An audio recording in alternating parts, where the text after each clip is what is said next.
Hello dear students. The topic I am going to take up today is for the students of class 12 from their geography book, India, People and Economy. And the name of the chapter is Land Resources and Agriculture. Dear students, we have already discussed about this chapter, and the portion which we have covered till now is what is land use and what are the different uses of land. We have already discussed the crop seasons also, that which 3 seasons are there and which different crops are grown under these 3 seasons. So, dear children, now the portion of the chapter which we are going to take up today is the various crops. So, the first category of the crops which we will take up today is the food crops. Now, what are food crops? You must be knowing, children, the crops which we basically use as the main food in our daily diet. And the few examples are there: rice, wheat, pulses and coarse grains. Now, regarding the rice, it is the most important food crop of India which feeds more than half of our population. India is the second largest producer of rice in the world after China. Now, few interesting facts about rice. 22% of the world's rice eating population is in India. 29% of the total rice area of the world is also in India. 23% of the cropped area of India is occupied by rice.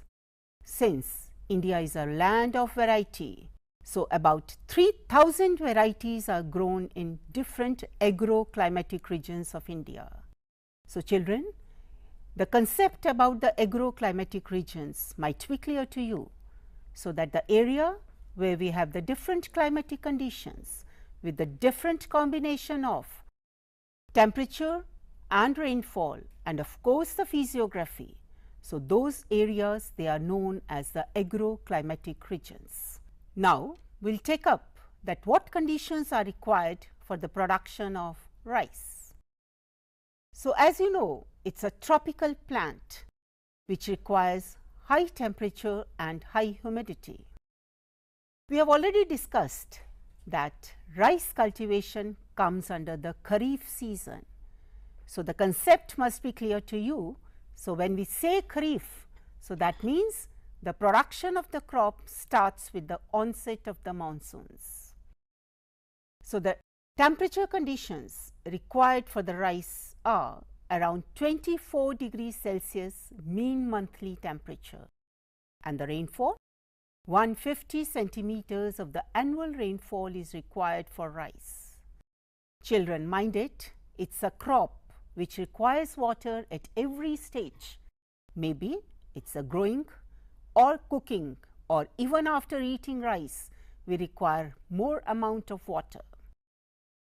It is an irrigated crop in the areas where the rainfall is less than 100 centimeters. As far as the soil is concerned, deep, fertile, clay or loamy soils. So, when I say clay, so that means it is a type of clay soil which can retain moisture for a longer duration. It is predominant crop in the floodplains and the river deltas, because these are the areas where the humidity is present in abundance. Plenty of labor is also required for this crop, because we have to transplant the paddy from the nursery to the field which is full with the water. Look at the screens, children.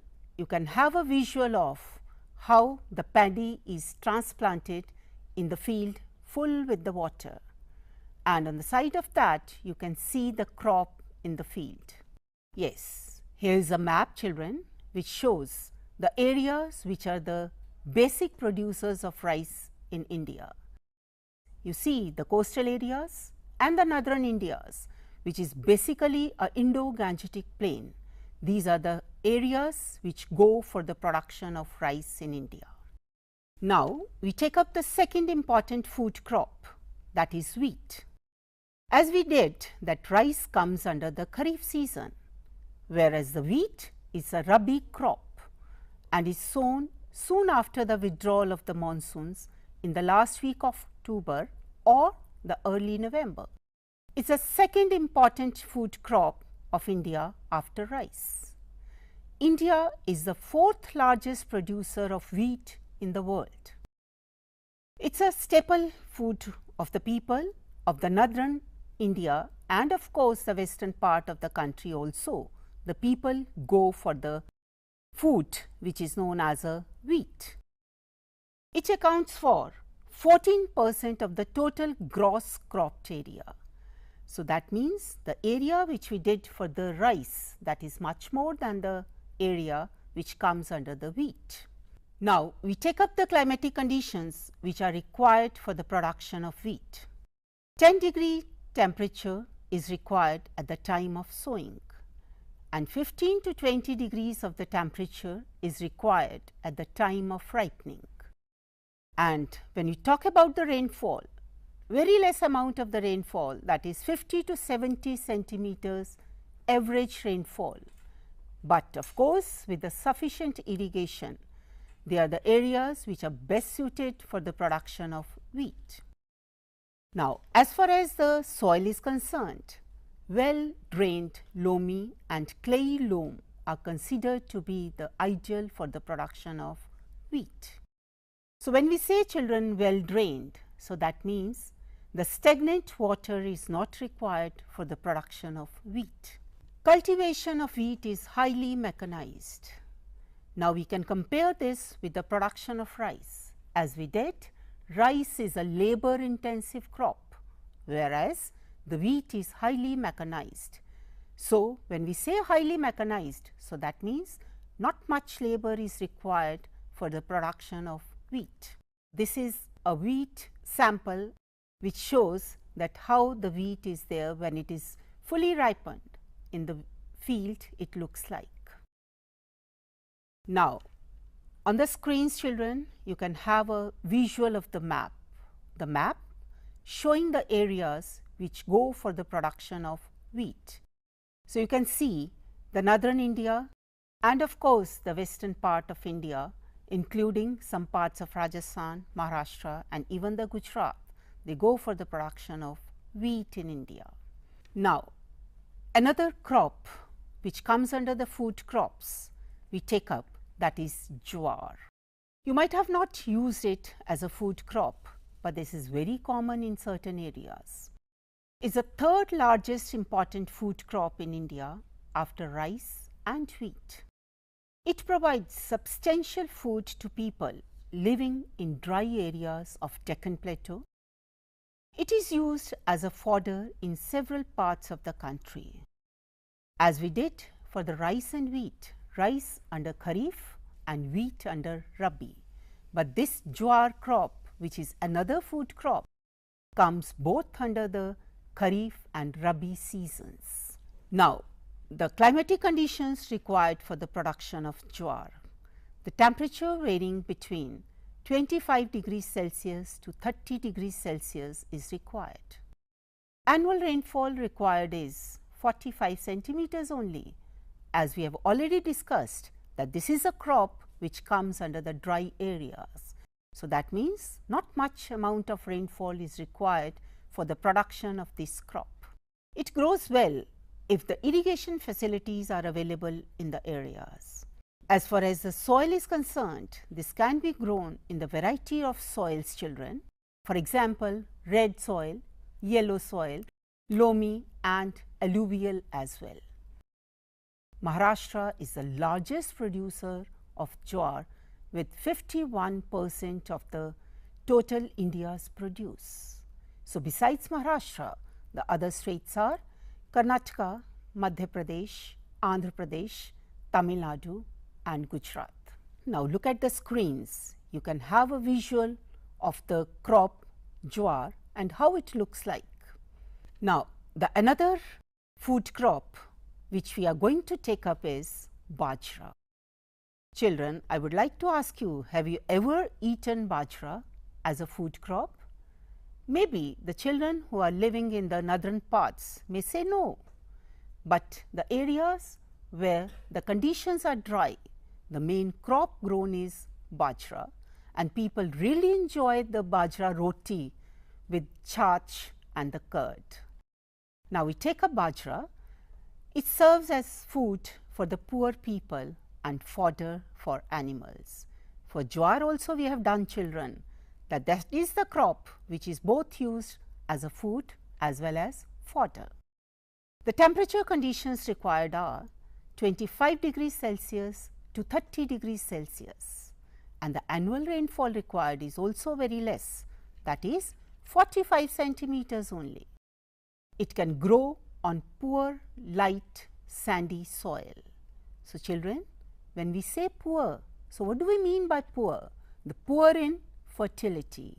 So, the soils which are not very rich in the nutrients, they can even go for the production of bajra. The main producers of the crop are Rajasthan with 53% and Maharashtra with 14%, followed by Gujarat, Uttar Pradesh and Haryana. Now, on your screens, you can have a visual of bajra. Now, the another important food crop is maize. It is an important coarse grain which contains glucose and starch. As far as the climatic conditions are required, the temperature 21 degrees to 27 degrees Celsius is best suited for the production of maize, and the rainfall required is only 75 centimeters. When we talk about the soil, the loamy soil of the plain areas is fit for the production of maize. Maize is an important crop in the eastern Rajasthan, Uttar Pradesh, Bihar, Punjab and some mountainous regions such as Jammu and Kashmir and Himachal Pradesh as well. Now, we take up another crop which is known as pulses. Children, you must be knowing that the people who are purely vegetarian, for them the source of protein is only pulses. So, that is how the pulses, they are known as a source of protein in the diet of predominantly vegetarian people of the country. Pulses are widely produced in Madhya Pradesh, Rajasthan, Uttar Pradesh, Maharashtra, Odisha, Bihar, Haryana, etc. And pulses are grown both as a kharif as well as rabi season. So, when we say that it is grown in the kharif season, the important pulses are arhar, moong, urad. So, children, you might be able to identify how these pulses they look like. And under the rabi season, the grams, peas, masoor, etc. These are few pulses which come under the rabi season. Now, children, till now we have talked about the food crops which have grown in India, and the basic food crops which we have discussed till now are rice, wheat and the millets. Millets means the coarse grain, under which we have done jowar, bajra and maize also. And besides that, we have done the pulses, production of pulses, the climatic conditions required, the areas which produce these crops, and of course, the conditions under which these crops are grown. Now, in our next lecture, we will be taking up the another group of crops, that is the fibrous crops as well as the beverages. Thank you.